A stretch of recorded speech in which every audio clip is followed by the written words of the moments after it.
ये बात इनको जब समझ में नहीं आती, ये समझते हैं कि हम आके बाजा बजाते इनका, मोदी का, योगी का, अखिलेश का, कांग्रेस का। अरे तुम्हारा बाजा नहीं बजाएंगे। अब हम बात करेंगे हिस्सेदारी की। कानपुर की तकरीर पर बड़ा उछाला, क्या किया, क्या कहा मैंने?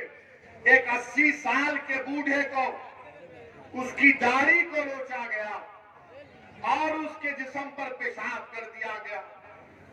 मैं ना जिक्र करूं इसका, नहीं बोलूं इसकी बात, बोलो आप फैसला करो। मैं वोट हासिल करने के लिए नहीं कह रहा हूं। 80 साल का बूढ़ा अगर हिंदू भी होता तो वैसी लड़ता, उसके लिए लड़ता रहेगा। मगर आप बात ही नहीं करते, आप बोलते ही नहीं। अब तो ऐसा बना दिया जा रहा है कि हम अपने जुल्म का, अपने कमजोरों का भी जिक्र ना करें। मेरे अजीज दोस्तों और बुजुर्गों, यहां पर मैं आप तमाम के दरमियान में खड़े होकर अल्लाह से दुआ करता हूं। अब हम दुआ भी कर रहे हैं तो इनको पसंद नहीं आ रहा बीजेपी के लोगों को। कैसे दुआ करना है? ये दुआ करना है, आप आमीन बोलो मत बोलो, अल्लाह सुनने वाला है। मैं अल्लाह से दुआ करता हूं कि CAA NRC का जो एहतजाज यहां पर आपने किया, आप तमाम लोग काबिल मुबारकबाद है, मैं आपको सलाम करता हूं। अल्लाह आपकी इन तमाम कुर्बानियों को अल्लाह कबूल करे। आपने बड़े मसाइब और मुश्किलात में उस एहतजाज को किया, अल्लाह आपकी एक एक कुर्बानी को अल्लाह कबूल करे और अल्लाह आप तमाम के दर्जात में बुलंदियां अता फरमाए। अल्लाह सुब्हानहू व तआला, आपने हक का साथ दिया था, अल्लाह हक को गालिब करेगा।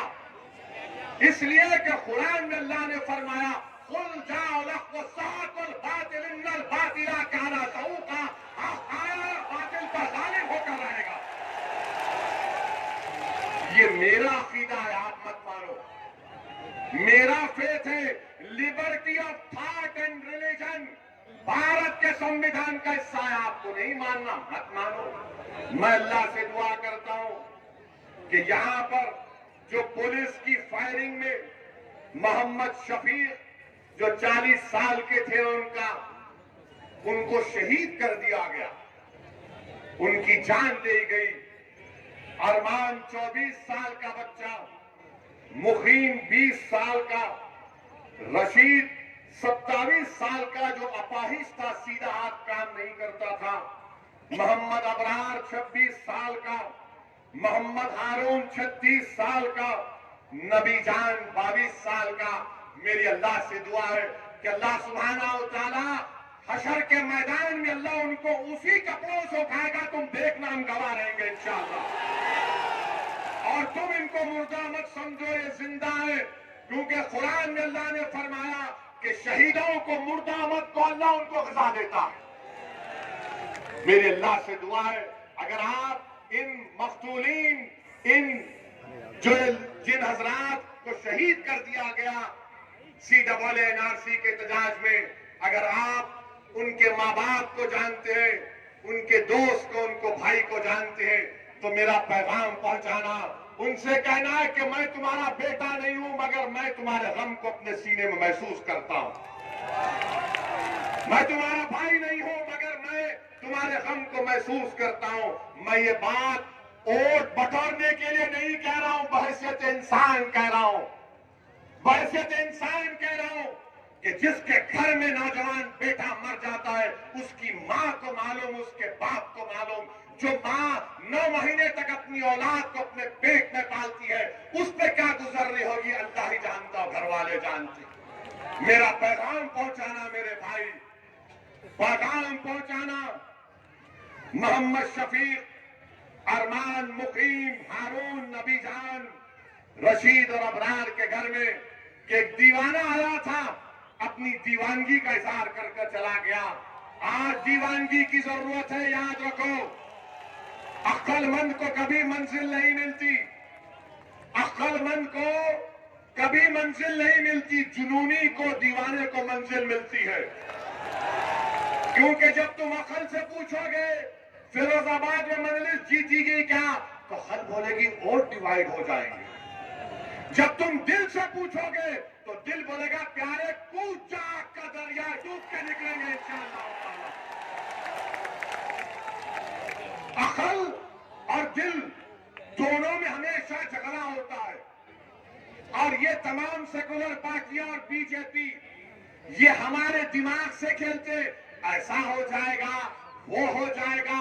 अरे क्या क्या नहीं हो गया अब तक, अब क्या करना बाकी है बताओ आप मेरे भाई। क्या यह बात गलत नहीं है कि एक 32 साल अहमद नबी जिसको CAA के प्रोटेस्ट में गिरफ्तार किया गया था, अहमद नबी को भी मेरा सलाम। अहमद नबी कैंसर का पेशेंट था, यहां की पुलिस ने गिरफ्तार किया, उसको कीमियोथेरेपी ले जाने की इजाजत नहीं दी। अब आप बोलेंगे कहां से कह रहे हैं, मीडिया की रिपोर्ट है। मुझ पर केस बुक करना करो, मैं तो आपका समधी बनने और दामाद बनने तैयार हूं, मुझे उसकी परवाह नहीं है, सच्चाई को बयान कर रहा हूं। और फिर उनका भाई का फिरोजाबाद के जेलर लाल प्रताप सिंह ने मीडिया से कहा कि योगी सरकार ने अहमद नबी की कीमियोथेरेपी के लिए पुलिस कस्टडी नहीं दी। जेलर साहब कह रहे हैं उन पे भी केस बुक करेंगे क्या? और फिर टाइम्स ऑफ इंडिया जनवरी 1, 2020 का टाइम्स ऑफ इंडिया ने लिखा कि वीडियो है जिसमें पुलिस की मौजूदगी में पत्थर बरसाए जा रहे थे। योगी बोलेंगे नहीं पत्थर नहीं फूल बरसा रहे थे। ये सब है, इसका जिक्र क्यों कर रहे हो? ऐसी करूंगा जिक्र, क्योंकि दुनिया में जब तक नाइंसाफी का जिक्र नहीं होगा इंसाफ नहीं होगा। याद रखो, नाइंसाफी का जिक्र करना जरूरी है इंसाफ को मजबूत बनाने के लिए। मजलूम का जिक्र इसलिए जरूरी है कि जालिम के जुल्म को रोकने के लिए और बच्चों के मुस्तकबिल को अच्छा बनाने के लिए। मेरे अजीज दोस्तों और बुजुर्गों, फिर आप ये भी देखते हैं, कि आपके फिरोजाबाद में एक भी गवर्नमेंट यूनिवर्सिटी नहीं है, एक भी गवर्नमेंट यूनिवर्सिटी नहीं है। क्या किए बाबा आप, क्या किए समाजवादी की सरकार ने? मेरे अजीज दोस्तों और बुजुर्गों, आपके सामने ये भी बताने आया हूं कि उत्तराखंड में हमारे मीडिया के लोग जरा कैमरा कर लो, मुझे मसाला दे रहा हूं आपको शाम के 6 बजे के लिए। हमारा निकाह करना 7 बजे। माशाल्लाह हफ्ते में 2 बार हमारा अक्स होता है टीवी के ऊपर, निकाह होता है हमारा, दूल्हा बनाकर पेश किया जाता है। देखो ये बोला, ये बोला, वो बोला, ऐसे बोला, वो बोला।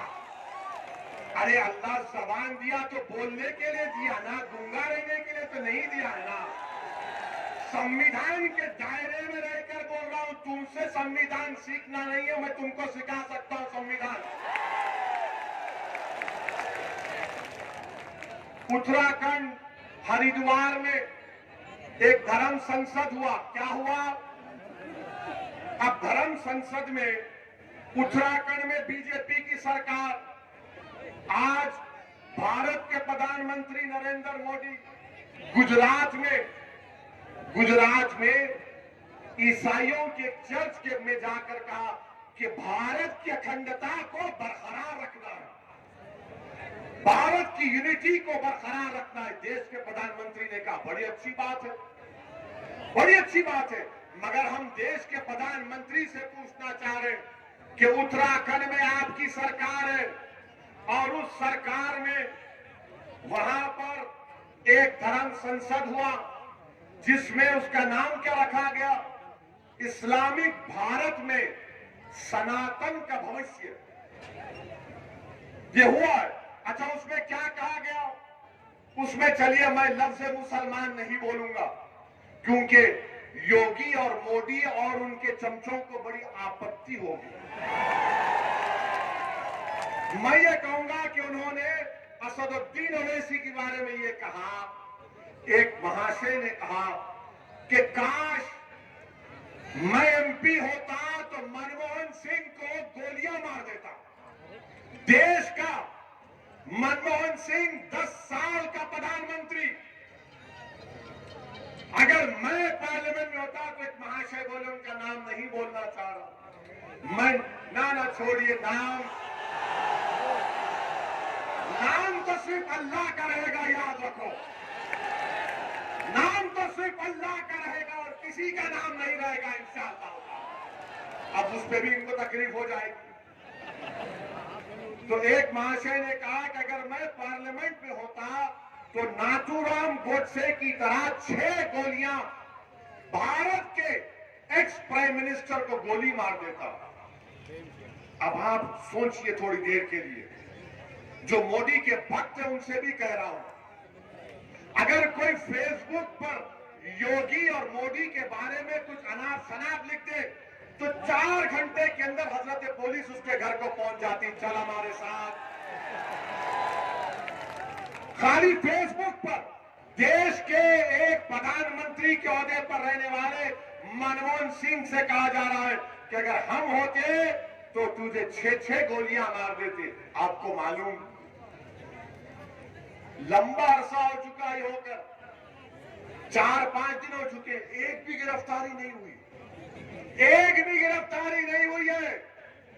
अरे मनमोहन सिंह की तो इज्जत नहीं करते तो देश के प्रधानमंत्री के ओहदे की तो इज्जत करो। आज मोदी प्रधानमंत्री है, कल कोई और होगा इंशाअल्लाह, मगर उस ओहदे की तो अजमत, उसका अखबार रहना चाहिए ना। कोई कैसे खड़े होकर कह सकता है, कोई कैसे खड़े होकर कह सकता है कि मैं पार्लियामेंट में होता तो 6 गोलियां मार देता। मगर कोई एक्शन उत्तराखंड की बीजेपी की सरकार ने नहीं लिया। एक और महाशय थे, उन्होंने क्या कहा, उत्तराखंड के ईसाइयों को कहा क्रिसमस नहीं मनाना, क्रिसमस मनाओगे तो फिर तुम्हारी खैर नहीं है। अच्छा, एक और महाशय ने कह दिया कि मैं भगवा संविधान दे रहा हूं। अब हम पूछना चाहते हैं मोदी जी से, क्या आप ये भगवा संविधान को लेकर आएंगे या अंबेडकर के बना हुए संविधान को बरकरार रखेंगे? संविधान की धज्जियां उड़ाई जा रही है। बीजेपी, नरेंद्र मोदी सन्नाटे में है। और फिर एक और मैडम ने कहा